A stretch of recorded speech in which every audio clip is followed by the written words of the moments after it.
Well, do you like DEX or CEX, man? Are you kidding me? I like CEX very much.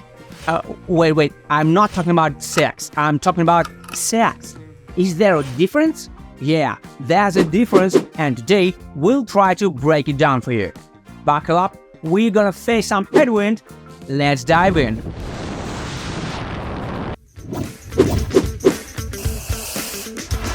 As usual, our goal is to simplify this huge and complex thing into easy and understandable stuff. So what do we think about when we invest our hard-earned cash into something? Okay, for some, it's a ton of money. For others, it might be just a little sum. And for some, it's currently a pile of debts. But hey, everyone's savings are valuable in their own way.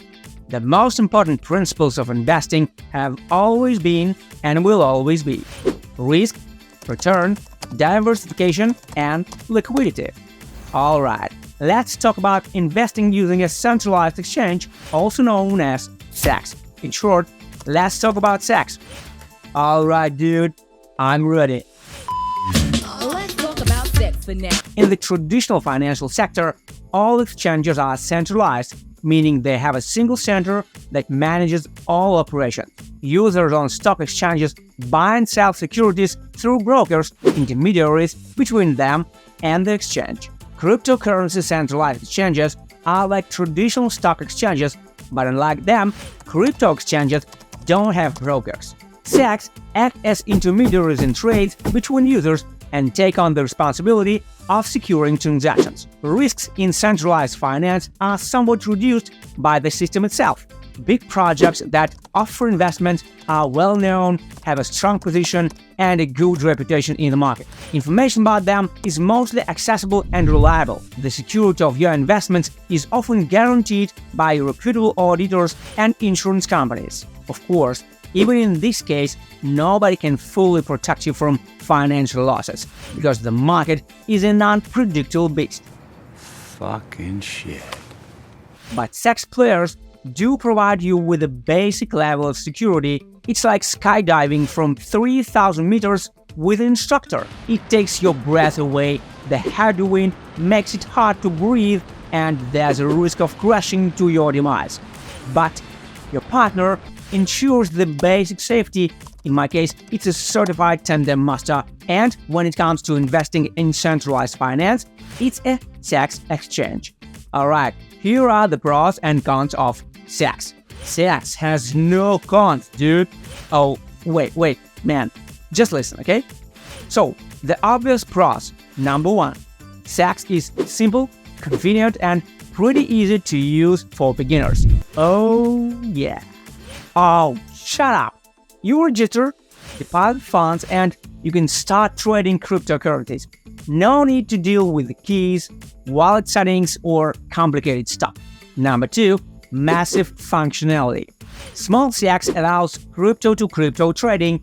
Big CEX adds fiat to crypto and extra features like margin trading, staking, farming, derivatives, crypto cards, and participation in airdrops and IEOs. Number 3, regulated platforms. Some big CEX have the right licenses and comply with local financial market laws. On these exchanges, verification and KYC checks are mandatory, which increases withdrawal and deposit limits. Number 4, liquidity. CEX is the most popular type of crypto exchange, basically the standard in the crypto market. The majority of the market's liquidity is on these exchanges. And now, as strange as it sounds, drawbacks of CEX. Number 1, your cryptocurrencies are stored on the exchange's wallet.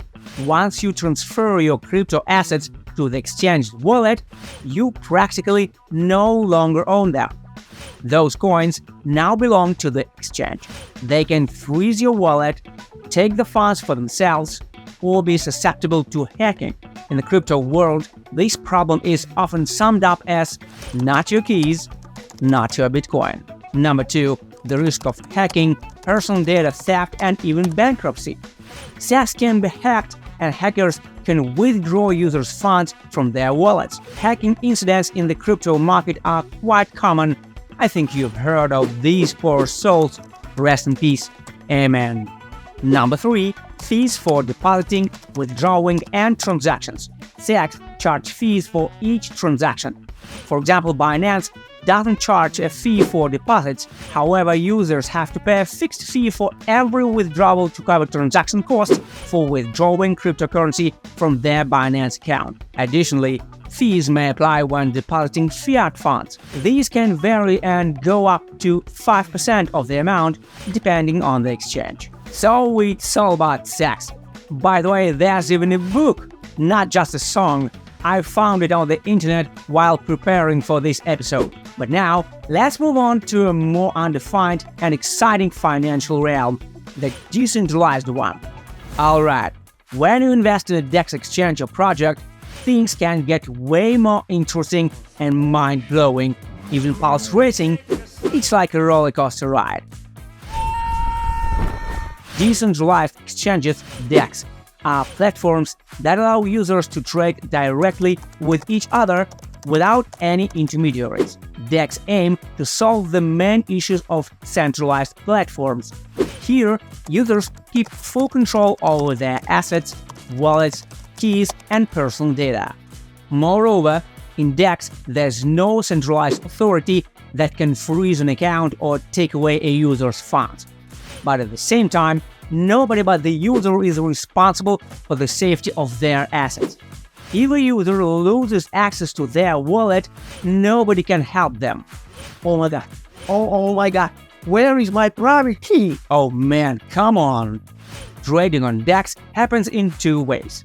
Some platforms work with others, like just regular CEX, when they match buyers and sellers through smart contracts. But more popular in the market are DEX platforms that use liquidity pools, collective repositories of users' crypto assets. How does it work? Unlike CEX, DEX don't have order books and market makers.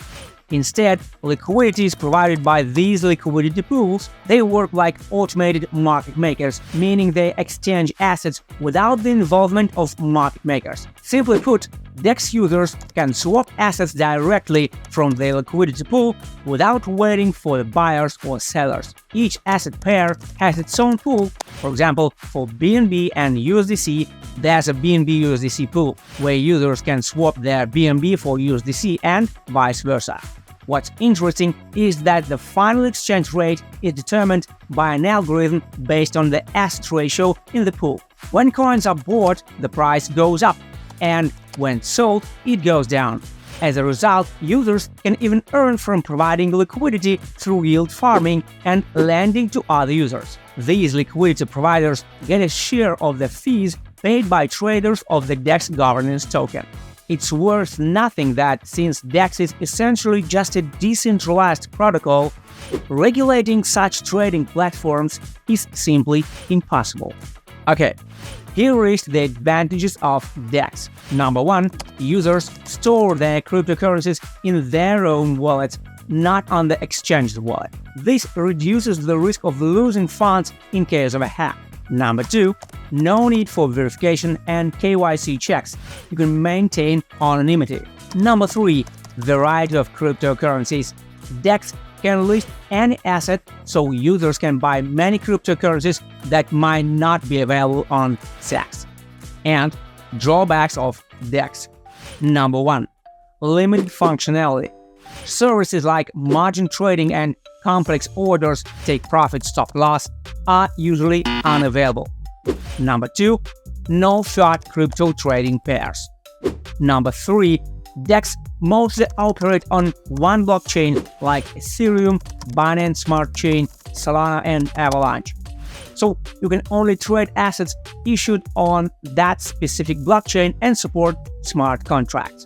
This reduces the number of available trading pairs, and if the desired pair is missing, traders have to perform multiple operations to convert one asset into another, paying transaction fees each time. Number 4, limited liquidity.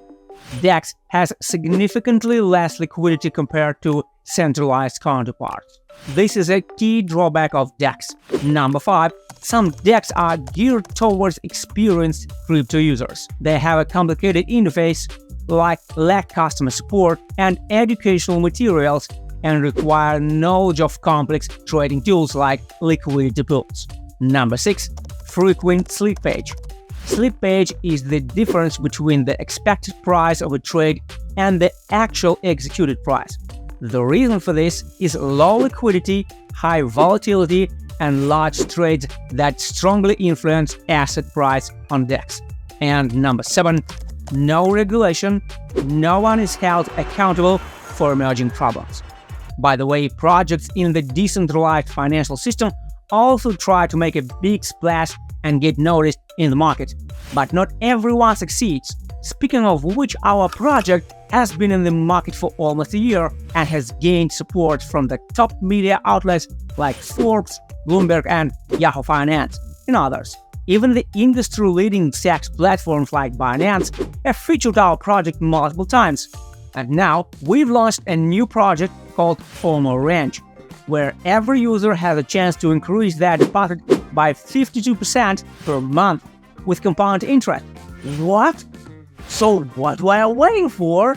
Wait, but you can also lose money if players are quicker than you. It's a game. The stakes are high, the risk is high, but the potential for profit is incredible.